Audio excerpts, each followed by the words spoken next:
Muito obrigado, Sr. Presidente, Srs. Deputados, cumprimentar os nossos convidados e agradecer a vossa presença. Este tema que discutimos hoje é, sem dúvida, um tema de especial sensibilidade, aliás, pelas emoções que isto desperta em todos. E por isso, mais do que termos uma posição de princípio, gostava de vos desafiar a ter uma conversa o mais desapaixonada possível sobre este tema. Isto porque, se há ponto que este debate público já deixou claro, é que não estamos perante uma matéria pacífica. Há quem alerte para riscos económicos, operacionais, comerciais, jurídicos que não devem ser subestimados e há também as pessoas como os senhores que defendem isto como uma solução para o Douro. Por isso, o que eu penso ser importante hoje na nossa conversa é perceber o que a solução resolve, o que pode agravar e em que condições pode ser aplicada sem criar distorções maiores. Há, desde logo, uma questão de fundo que me parece importante falarmos, que se o argumento central, isso já foi aqui falado hoje, se o argumento central desta alteração é o da utilização da aguardente produzida na região demarcada do Douro reforça a autenticidade, a coerência territorial e até a identidade qualitativa do vinho do Porto e do Moscatel do Douro, então a pergunta que surge é: o que é que esta afirmação projeta sobre o regime que vigorou até aqui e sobre o que foi feito no Douro até aqui? Dito de outra forma, estamos a dizer que os vinhos produzidos ao abrigo do modelo anterior eram menos autênticos, menos coerentes com o território, ou pelo menos, em certa medida, qualitativamente diminuídos? Estaremos a colocar em causa a legitimidade, a qualidade e a autenticidade histórica dos vinhos produzidos até hoje? Parece-me ser uma pergunta importante de vos colocar, porque estamos a falar de produtos com história, com reputação internacional, com estoques significativos em toda a cadeia e com um valor acumulado ao longo de décadas. E por isso era importante ouvir também a vossa posição sobre este assunto. Um segundo ponto tem a ver com a forma como esta solução é pensada no tempo. Se olharmos para a questão de uma perspectiva dinâmica, vemos logo que não pode ser avaliada apenas à luz da fotografia atual. Se o setor continuar em retração, que é expectável, e por isso os problemas de escoamento se mantiverem, a quebra no consumo, podemos chegar a um momento em que mesmo esta solução seja insuficiente para absorver excedentes e para reequilibrar a fileira. Mas, também no sentido inverso, havendo uma recuperação de mercado, pode ser no Porto, que será pouco provável, mas, por exemplo, nos vinhos do Douro, então podemos ter criado uma rigidez estrutural que limita a capacidade de resposta da região e trava o crescimento. Uma outra questão tem a ver com a suficiência material. Importa perceber não só se em teoria é possível produzir aguardente na região, importa saber é se a região tem massa vínica bastante e em quantidade e com regularidade para sustentar esta exigência sem comprimir de forma excessiva outros segmentos de produção douriense e sem transformar uma dificuldade conjuntural numa rigidez permanente.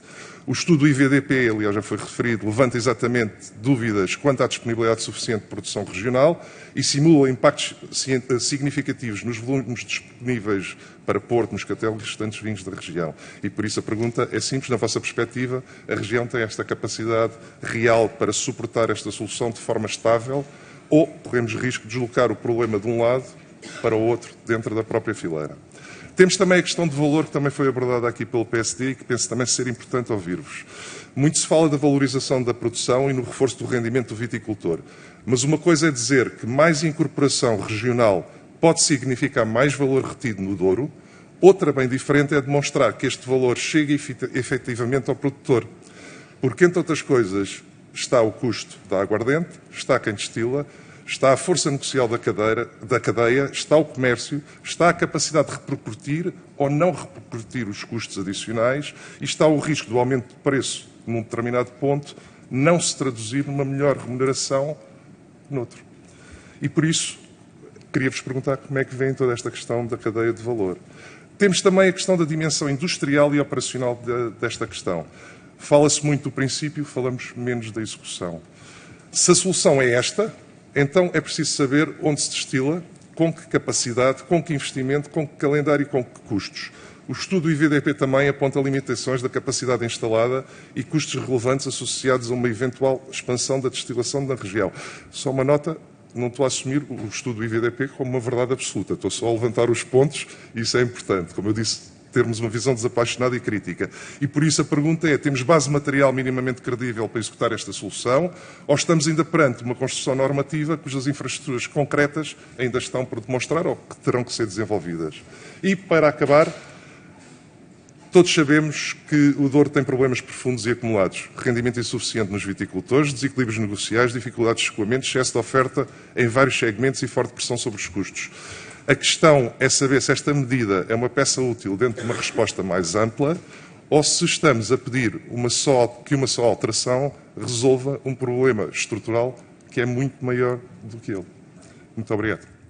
Muito obrigado, Sr. Presidente. Vou realmente ser muito telegráfico, agradecer aos nossos convidados os esclarecimentos que nos têm dado. Isto realmente é um assunto em que as nossas emoções vêm ao de cima e mais uma vez, penso que aqui o que estamos a tentar é perceber exatamente a forma como os senhores veem o assunto, porque da nossa parte também já sabem como é que nós votamos. Por isso o ponto de partida é comum.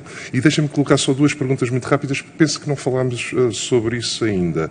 Uma que é, ao limitarmos a aguardente exclusivamente produzida no Douro, se consideram que poderemos estar a levantar algum tipo de problema em termos de restrição da concorrência, a fechar o mercado a produtores externos, e se isso nos pode levantar alguns problemas a nível europeu e eles começarem a meter o dedo em algumas coisas que se passam no Douro e, se calhar, destruturar o mercado ainda mais. E uma segunda, que não tem a ver tanto com a aguardente, mas com o problema que os senhores referiram, se não consideram que também uma das formas de resolver um problema que é estrutural no Douro não tem a ver também com o fraco apoio que tem havido à promoção do vinho do Porto, porque nós em Portugal também não o valorizamos e externamente, onde o valorizamos, também estamos a perder. E se não há aqui também uma questão.